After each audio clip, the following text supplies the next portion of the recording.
നാലുമണിക്കാറ്റ്. നല്ല രസമുണ്ടല്ലേ പേര് കേൾക്കാൻ തന്നെ. പേര് പോലെ തന്നെ നല്ല വെറൈറ്റി ആയിട്ടുള്ള സ്ഥലമാണ് കേട്ടോ.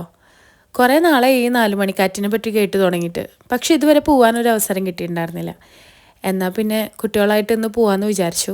ഇവിടെ കൂടുതലായിട്ടും വാട്ടർ ആക്ടിവിറ്റീസ് ആണുള്ളത്. ബോട്ടിങ്, കയാക്ക്, പിന്നെ പെഡൽ ബോട്ട്, അങ്ങനത്തെ ആക്ടിവിറ്റീസ്. ഞങ്ങൾ പോയ അന്ന് നല്ല മഴയായിരുന്നു കേട്ടോ. അതുകൊണ്ട് തന്നെ ക്ലൈമറ്റ് നല്ല അടിപൊളിയായിരുന്നു. റെയിൻ കോട്ടൊക്കെ ഇട്ടിട്ടാണ് ഞങ്ങൾ നടന്നിരുന്നത്. കാരണം ഏത് സമയത്തും മഴ പെയ്യാന്നുള്ളൊരു കണ്ടീഷനാണ്. പക്ഷെ ഒരു വൈബ് എന്ന് പറയണത് അതൊരു പ്രത്യേകതരം വൈബ് തന്നെയായിരുന്നു. അവിടെ ബോട്ടിങ്ങും കാര്യങ്ങളും മാത്രമല്ല, കുട്ടികൾക്ക് കളിക്കാനുള്ള പാർക്കും കാര്യങ്ങളൊക്കെ ഉണ്ടായിരുന്നു. വെള്ളം കാണുമ്പോൾ തന്നെ ഒരു സന്തോഷമാണ് സത്യം പറഞ്ഞു കഴിഞ്ഞിട്ടുണ്ടെങ്കിൽ.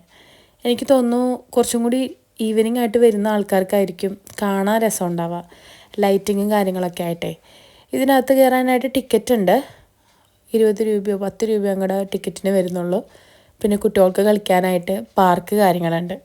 പാർക്കിലൊക്കെ നല്ല തിരക്കായിരുന്നു കേട്ടോ. ഈവനിങ് ആയതുകൊണ്ട് തന്നെ എല്ലാവരും കുട്ടികളെ കൊണ്ട് വന്ന് നല്ല പോലെ കളിപ്പിക്കുകയും കാര്യങ്ങളൊക്കെ ചെയ്യുന്നുണ്ടായിരുന്നു. ഒരു വരമ്പ് കാര്യങ്ങളൊക്കെ ഉണ്ട്. നമുക്ക് ആ ഒരു വരമ്പത്തിൽ നിന്നിട്ട് നടക്കാം, ഫോട്ടോസ് എടുക്കാം. നല്ലൊരു പ്ലേസാണ്.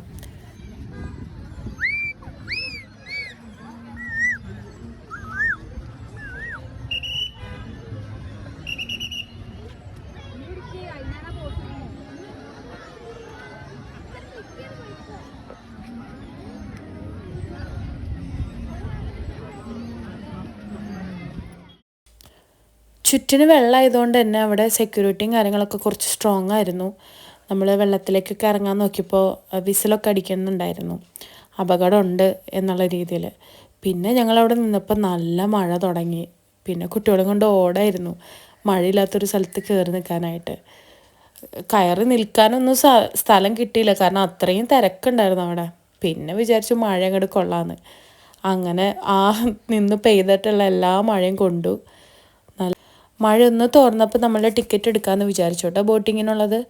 പക്ഷേ വീണ്ടും മഴ കൂടി. അപ്പോൾ മഴ ഒന്നും മാറാനുള്ള ലക്ഷണം ഉണ്ടായിരുന്നില്ല. അപ്പോൾ ഞങ്ങൾ കുറച്ച് നേരം അവിടെ ഇരുന്ന് പെട്ടെന്ന് തന്നെ അവിടെ നിന്ന് ഇറങ്ങാണ് കേട്ടോ ചെയ്തത്. അപ്പോൾ അടുത്തൊരു വീഡിയോയിൽ കാണാം. Okay, by.